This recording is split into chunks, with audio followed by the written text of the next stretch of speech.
Bersyukur nakaslam jong unongsan Hima.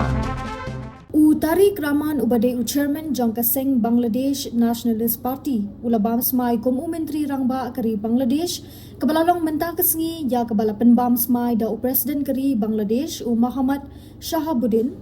kebalalong Hasal Plaza presiden kari Bangladesh ulapan Bamsmai ru yaki arpusan ngut ki Myntri bar arpusan ngut ki Myntri kena na pedeng kini ki arpusan ngut ki Myntri Salahuddien Ahmed ubadai MP barim ubala Shah set patok Hashalong kumba kendai snem ula Bamsmai lang.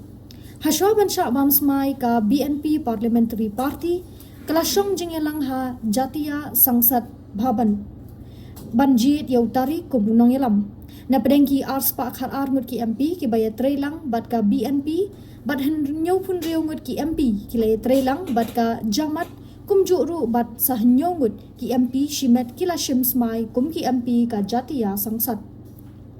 Hadian bu Myntri rang ba'du bat ki Myntri kari Bangladesh ki ladap ban Bamsmai on sabatai pat hadian ye ki tenat ba ki la Myntri kam. Na kaliang kari India ki lami khmat da ulam prang ka yeng dorbar Lok Sabha